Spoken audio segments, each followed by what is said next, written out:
If you've ever been driven crazy by an inefficient way of working, and who hasn't, you'll love this. Here's how SharePoint workflows can make approvals and feedback easier for everyone. To make sure that we get the approval we need from the people we need it from for that proposal, we're going to set up what is called a workflow, a sequence of connected steps that automate the approval process. To do this, I'm going to be in the list that we want to affect here because it's got our document, the Beijing proposal. I'm going to select this because it actually activates my menu here, and I'm going to go to the library and choose the workflow settings way down here in the settings area.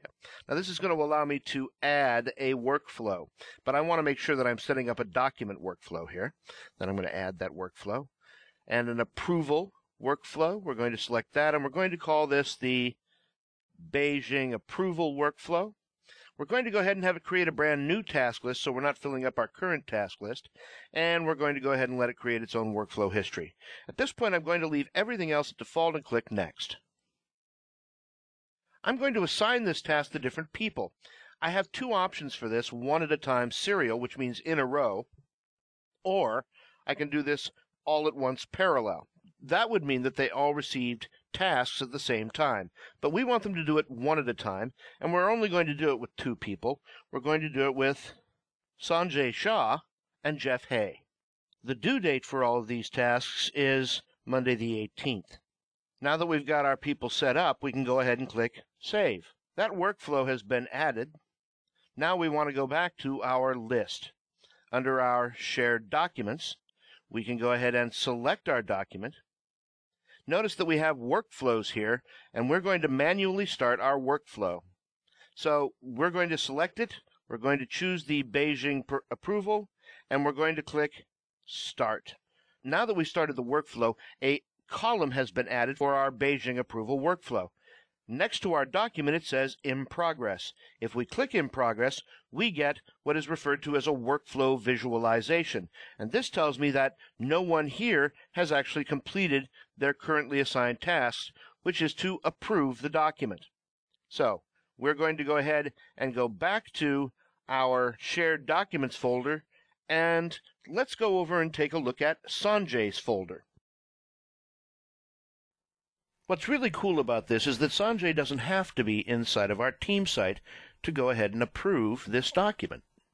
He's just going to receive an email that simply allows him to complete the task. Selecting it, he's given the option of opening this task, at which point he opens the task, and here he can see that the approval was actually started by Eric. And he, Sanjay, has been asked to go ahead and approve this document. He could add any comments or request changes for that document. He could, in fact, reassign the task, or he could reject it altogether. But we're going to keep this pretty simple, and we're going to go ahead and approve this document. Now that we've seen Sanjay approve this document, and I can tell you that Jeff has gone ahead and done the same thing, let me prove it to you. Back here at our workflow visualization, we see that Sanjay and Jeff both have green check marks on them. That means that our document has been approved. Back in our Shared Documents folder, if we select the checkbox next to Beijing Proposal, the Documents ribbon comes open and we can check Workflows.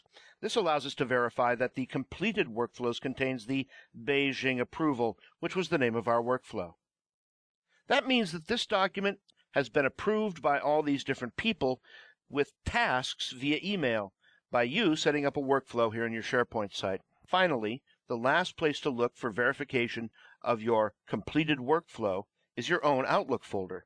Here we see we have two emails, one for the approval starting on Beijing Proposal and a completion email for the completed approval with listed completion times and dates in the email. So that's how workflows can get you the approval you need.